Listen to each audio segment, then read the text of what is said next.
Imagine this. NASA launches a spacecraft to Mars. It's sleek, advanced, and the product of years of research. A mission worth $125 million, carried out by the brightest engineers in the world. But just months later, the mission ends in silence. No explosion, no images, no hero shots of the spacecraft landing on Mars. Just disappearance. What caused it? A tiny mistake. A mismatch between two units, Newton seconds and pound seconds. This wasn't just a technical glitch. It was a story of miscommunication, oversight, and how one small detail can lead to an enormous loss.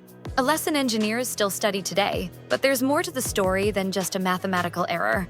This is about systems, accountability, and what it truly takes to launch a mission into space. In the 1990s, NASA embraced a new management philosophy: faster, better, cheaper.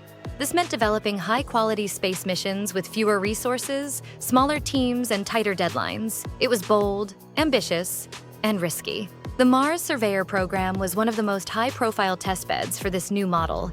Under this program, two major spacecraft were to be launched: Mars Climate Orbiter, tasked with studying the Martian atmosphere; Mars Polar Lander, designed to descend and analyze the Martian surface. This program represented a strategic shift in NASA's approach. Rather than massive flagship missions, they aimed for frequent, focused missions. On December 11, 1998, the Mars Climate Orbiter lifted off aboard a Delta II rocket. Its instruments were meant to collect climate data, observe dust storms, and serve as a communication relay for other missions. But before it could even reach its orbit around Mars, a silent error was already setting the mission off track. Two highly respected teams were collaborating on the mission. Lockheed Martin developed the navigation software and ground control data. Jet Propulsion Laboratory, JPL, managed spacecraft operations and trajectory planning. Lockheed Martin provided thruster force data in pound force seconds, an imperial unit standard in the United States. However, JPL's navigation systems were designed to interpret that data in Newton seconds, the metric system unit. In space engineering, precision is everything. And here, the discrepancy was substantial. Greater than 1 pound force second equals 4.45 Newton seconds. The software misinterpreted the thrust values, causing incorrect adjustments to the orbiter's trajectory. The mistake compounded over months, and no system, no person, flagged the discrepancy. Not during tests, not during reviews, not in live operations. Each team trusted the data without verifying unit assumptions. This wasn't just a miscalculation. It was a failure of collaboration, communication, and system design. For more than 9 months, the orbiter quietly flew through space, monitored closely by mission control. Everything seemed nominal. Regular reports showed the spacecraft progressing smoothly toward Mars. However, every trajectory correction burn was off, slightly. Each miscalculated adjustment nudged the spacecraft into a lower and lower orbit path. NASA believed the orbiter would enter a stable orbit at 226 kilometers above the Martian surface. Instead, on September 23, 1999, it entered at just 57 kilometers, dangerously low.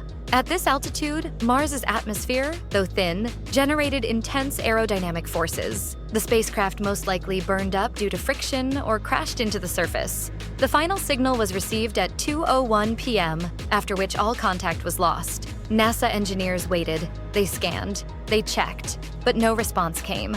Immediately, an investigation team was formed. The pressure was immense. The world was watching. As details surfaced, the failure became clearer. Lockheed Martin had supplied data in imperial units. JPL had assumed the data was in metric units. No interface validation system existed to check unit consistency. Mission reviews and system tests never caught the mistake.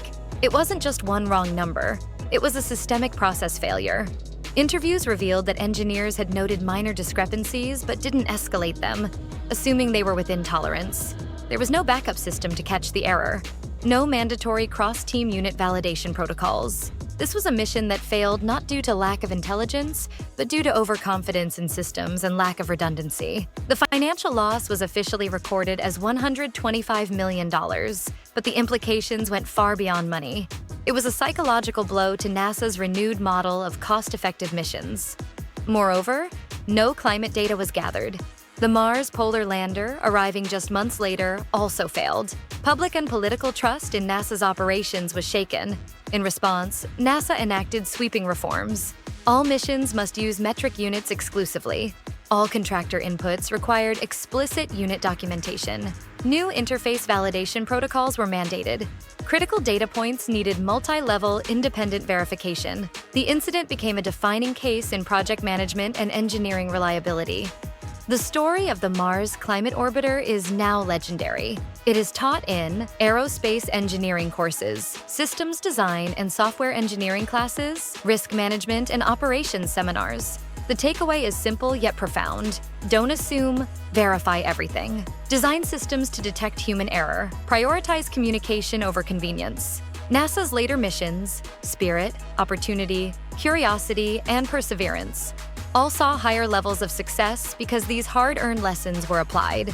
These missions carried not just instruments, but the weight of past mistakes, corrected with precision. Was this an unfortunate error or a preventable failure? Could better tools or better teamwork have saved the mission? We want to hear from you. Share your thoughts in the comments. If this story inspired or informed you, hit like, subscribe, and turn on notifications for more science storytelling. And remember, in space, the margin for error is 0, but the value of learning from those errors is infinite.